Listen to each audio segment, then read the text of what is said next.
I'll start by saying this. Ever since I was a kid, my sister has always been the favorite and had everything she wanted. She wants something, she gets it. I on the other hand had to work extremely hard to get my parents' attention. She never did anything, not even help me clean when my parents would tell us to clean. I did so much house chores and never received any attention. Now years later I turn 18 and I graduate and get a job. My mom, with 4 more siblings, says I can stay at home if I want, and I took her offer to save money, and I pay her $200 a month for rent. My sister still got things handed to her. At the time I didn't have a car and I just got my license, as my sister already had a permit of her own and always takes the shared minivan she used to go hang out with friends or go to parties. She would always ask me for extra money and I'd give it to her as long as she paid me back. $1,500 later she still have never paid me back. But somehow I was able to claim her as an independent for taxes and for a good refund from it and called it even. Now a few years later I'm 21 and she's 18 and has a kid. And her boyfriend are living with us. And they were not paying rent and I ended up having my rent increased by my mom. 2 years later I've had it and I was able to buy a house at 23. I worked hard to save and to keep my credit good. So then I was 23 with my own home, my own car, and a good stable job. A few months later she, then 21, asks to move in with me with her boyfriend, and her 2 kids. She says she and her boyfriend promises to parent and for some reason I agreed. Because I felt guilty and I'm very close to her kids. I love them to death. Months pass by and almost every day her and her boyfriend is arguing. They don't clean after themselves. They're always taking up all of the parking, which causes me to park on the neighbor's parking, and I brought it to their attention 4 times, and their TV is always loud when I'm trying to sleep. Sister still doesn't have a job and the boyfriend works a lot less because of COVID. I paid for all the utilities and plus my mortgage, and my bank balance is running lower every month. I've had it, and the next day I told her and her boyfriend they have 1 month to leave. Luckily right before they moved in I made them sign a contract I made stating terms and agreements. I told them I've had enough and if they don't leave I will take legal action to have them forcibly removed. I feel horrible for their kids, 1 and 2, but I can't go on having them ruin my days and my own I worked so hard for. She says I'm screwed up for doing this to them. The boyfriend haven't said anything about it, but I think he understands. Am I the idiot for kicking her out with her kids? And she made it clear she doesn't want to live with our mom because our siblings are loud and messy. Not the idiot. It sounds like you've worked so hard to have everything you do and a home at 23. That's something you should shout from the rooftops. That's incredibly difficult and you did that on your own. I hope your parents tell you how proud they are of you, because I'm a stranger and I am. As for your sister, you've spent too many years helping. Ultimately, her life isn't your problem. It's shame when this happens with family, but you cannot let her ruin everything you've worked so hard for. It's your house. That's the end of the story. You don't need any reason more than that. Most of what you mentioned is not actually relevant. You don't have any obligation to house your adult siblings nor their family. You are nice to have done it. She should be thankful that you did. You can't be faulted for not doing it anymore. By the way, you say you told her she has 1 month to leave. This needs to be in writing, a text or email would do. That's called a 30-day notice. Especially since you've signed a contract. Depending on what exactly you wrote, it very likely makes them tenants, also if they've paid any rent whatsoever. Alter your terms and get them out of there. They won't be homeless, but you will be if they continue to drain your finances. Hold to that 30 days, lock up your valuables, and after they move, make sure you don't let her take advantage of you ever again. Don't beat yourself up, you are a good person and tried, but you need to make sure you are financially stable and you deserve a safe and happy home. I am 19, supposed to be heading up to college this month. Housing had finally booked me a room. My cousins, 13 and 17, were brought over by my aunt, 51, who just needed a break from them. Anyway, my aunt drops them off and says she'll get them in 2 days. My parents agree. I also agree because I know sometimes people need alone time. However, I did found it extremely weird that she chose this week to do this. She knows I'm going back to college but never asked when I plan on driving up there. Anyway, they usually stay and sleep in my room. I don't mind too much, but here's the thing. My aunt said, I'll get them in 2 days and currently we're on day 6 and she's nowhere to be found. I'm furious because this weekend was supposed to be the weekend I did all my final shopping for my dorm. And on top of not being able to shop, I didn't want to leave them alone all day. I'm also not able to pack and clean my room. How am I supposed to pack and not make a mess when they're taking up half of the room? I still let a lot of this slide because my aunt always called and said, "I'll pick them up today," and never did. Anyway, yesterday my parents mentioned it and I went off. I told my parents how upset I was that my cousins were here for basically a week and how I was unable to do the things I needed to do because she wanted a little vacation. My parents understood and told my aunt that I need to get stuff done too. My aunt then says I didn't know she wanted to go up now, she does online school and has to get a shot in 3 weeks. I went off. I said I didn't say I was ready to go up now because I'm not. I don't have my stuff packed, I don't have everything I need, and I still have to clean my room. And I couldn't get that done because instead of taking them back like she said she would after 2 days, she left her kids here for almost a week. Anyway, the door was open to my room and I think her kids heard me. Living room is closest to my room. They didn't mention it, but I feel bad for probably making them feel bad, and I know it's not their fault. I would never blame them for this.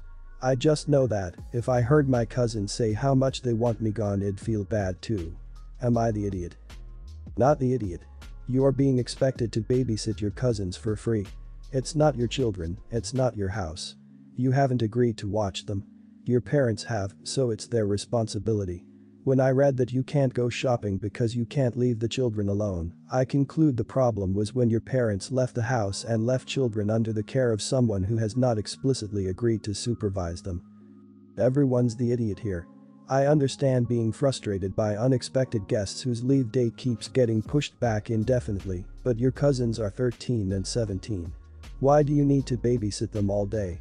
Why can't you just tell them, "Hey guys, I need to pack, can you clear out for a bit?" Or heck, see if you can enlist them to help you. Again, the circumstances may not be what you want them to be through no fault of your own, but it really doesn't seem like this needs to be the obstacle that you've made it. Your aunt said 2 days and it's been 6, that's not cool. But you're using them as an excuse to not get things done. Even the younger one is old enough to babysit other children, and the older one is basically an adult. Your aunt could have gone away for a week and left them home alone if they're decent kids. There is no reason why you can't pack, go shopping, or clean your room with a 13 and 17-year-old around. They should even be helping you clean the room if they share it with you. My father passed away this past weekend, and the time it took me to drive to his house after receiving the news was apparently enough time for my younger sister to commandeer control of the entire situation. She has the fanciest funeral home in the area, come to pick up his body, despite the fact that Dad never would have wanted to be handled there. We are a working class family. He expressly told me at one point that he wanted to be handled by the same home that handled my grandparents. When I spoke with my sister, she said that the only reason she chose that home was because I was unavailable and someone needed to make a decision quickly. Okay. Fair point. I took a deep breath and just said we can discuss this in the morning. I called the funeral home and set up an appointment to discuss my father's arrangements. I then texted my sister the information and invited her to come with me to make the decisions together. It is also important to note that my sister has been in and out of jail since she was a teenager. I want her to be involved because I feel it would help her with her grief, but by no means should she be the responsible party. When I arrived to the funeral home, I am told that my sister had already met with a director and that all arrangements had been made. Okay, all they were waiting for was my signature as next of kin. My sister had signed a contract on some excessive stuff. The kicker was she had paid for the funeral in full, which shocked the heck out of me because my sister is an ex-con addict who has never been able to hold down a job. So, I finally get a hold of my sister. We meet up and talk about how she paid such a large sum at once. She maxed out all of her credit cards and borrowed the rest from a few other people that I would consider shady. She immediately asks when I am going to pay my half. I tell her I had made plans to include her in the decision making, but she opted to do her own thing. Many of the services she agreed to were for her own closure and not to honor our father's wishes. I had also spoken with the other funeral home, which gave us an estimate of arrangements per my dad's request, and told her that she would have paid a third of the cost elsewhere. I tell her that I would pay that cost, but the remaining balance was on her, since this was all about her ego and ambition to control. She puts up one of the biggest fits of rage I have ever seen in my life and demands that I pay her cash for what's owed. I told her that there is no way in hell that I am going to give a junkie such a large sum of cash, but I would be happy to make a payment directly to the funeral home and she could receive a refund from them. Otherwise, I'd be happy to see her in court. Am I the idiot for refusing to pay her? Not the idiot. Had the same issue after my grandma died. My aunts made it absolute hell for me and my dad.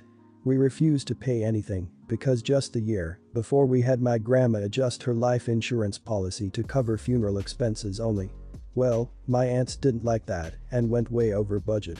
Then acted like we were going to pay extra. Like nope, not sorry either. We had these plans made up a year ago when you chose not to be around and abandon your mother. We refused to help any of the funeral planning after that. My grandma would say the dead can wait or something like that. There was no rush. If your dad died outside of a hospital, the funeral home would pick him up. Worst case is you pay them for keeping his remains safe. So your sister was full of bullcrap on that one. Your sister just wants to put on airs so she can rehab her image with friends and family. It has nothing to do with dad. Were it me, I would pay half of the charges the place your dad wanted. Then I'd tell her to never darken your doorstep again because if she does you'll be calling the cops. I think your sister did all of this knowing she'd charge up cards she's never pay back and get a huge sum of money from you. I think this was calculated on her part and I absolutely do not think you should pay her a penny. Take the cost that was given from the funeral home your dad wanted to be buried at, divide that in half, and pay something directly to the funeral home if you're able to. Otherwise, just keep your distance from her. If anyone asks, just say, my sister did some shady stuff to get money from me, which I strongly suspect is for her medicine habit. I'm paying half to the funeral home for what my father actually wanted. I am 21, living at home during my final year of studying at university. My course is full-time and online. During October my parents are planning to go on holiday for 2 weeks. My 17 brother does not want to go with them. I said I enjoy having the house to myself since I cannot live at university this year, and when I was his age, I was expected to go on family holidays. They all have the same 2 weeks off. I do not have breaks so I cannot join them. My mum says that my brother has as much right to the house as I do, but I don't want to spend my time clearing up after, cooking for and driving my younger brother to his girlfriend's house. He has his driving test at the beginning of the month, so there is a possibility he will be able to drive himself, but if he fails I don't want to be a taxi, so he will be stuck at home for 2 weeks. We live in a place with almost no public transport. There is also a good chance I will want to spend the weekend at my friend's house or travel to the city with my boyfriend. She wouldn't want my brother staying at home without me there. I've told my mom he isn't my child, I didn't decide to have him, and therefore he isn't my responsibility. She said she would prefer him to join them on holiday, but if he refuses she doesn't want me to kick up a fuss. Am I the idiot for not wanting my brother with me for 2 weeks? Not the idiot. A 17-year-old is able to cook for themselves and do their own cleaning. They really don't need supervision. Many 17-year-olds work as babysitters for other children. I would explain this to your mom that it isn't your responsibility to take care of her teenager. If he needs rides somewhere he will need to arrange a cab or have his friend's parents pick him up. Although if you are living with your parents for free and they're paying for your schooling, it might be fair to still call you an idiot. He's 17, not 7, can't he take care of himself? It's his house too, and if your parents think it's okay that he stays home, he can. You cannot demand he leaves. Why would you need to do the cooking and clearing up after him? Either don't or divide the chores. If you don't want to drive him, let his girlfriend pick him up. If you want to visit your boyfriend, why not? Your brother can stay home by himself or stay with a friend or have a friend over. I think you are making this a lot more difficult than it has to be. Since your parents so clearly favor him, remind him of how useless he is and that you feel sorry for any friends and relationships he has, as he must be an absolute burden for everyone. If he complains to your parents, and he will, tell them that you didn't say anything that wasn't probably true. If they get mad, simply ask why they expect you to do everything and for him to be incapable and utterly useless as a brother. The best choice is after moving out go no contact with parents and refuse to do favors for them. I cut my mom out of my life last year. Our relationship was broken beyond repair years ago. The short story is she and my dad broke up when I was a baby. When I was 2 my dad was diagnosed with cancer. He fought to stay alive and survived until 2 months before my 7th birthday. My mom resented the hell out of him. She said he should have let go so I could have loved another man as dad and not be weighed down by my love for him. The first time she said it I was 10 and her husband told her I had told him I didn't want or love him and he would never be my dad. She did not like hearing that and ranted to me about how selfish my dad was. She said he destroyed both our lives. Because it meant she always had to watch me suffer and push away a man who would be a wonderful father if I allowed it. She said it 7 more times after. I remember each one. Her saying that is the reason I am done with her. My aunt's birthday was 3 weeks ago. I showed up for my aunt and avoided my mom. She sought me out. Asked me if we could talk. I said no. She told me she deserved more than I gave her, that her husband deserved more than I gave him. That they were my parents and I was treating them like strangers. I told her to back off. Things escalated and I ended up telling a room full of people that I would never forgive her for calling my dad selfish for wanting to be with me, to survive long enough for me to remember him. I told her my life would have been better with him than with her. And that I had no desire to reconcile, so she needed to just leave me alone and forget I existed. I apologized to my aunt for the outburst but she understood. My mom tried to follow me afterward and said I made a scene at someone else's party and it was a childish way to behave. My uncle, married to aunt, was also pissed I was so vocal. Am I the idiot? Not the idiot.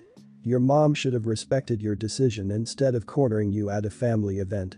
If she had respected your decision and hadn't sought you out when you were avoiding her, this all could have been prevented.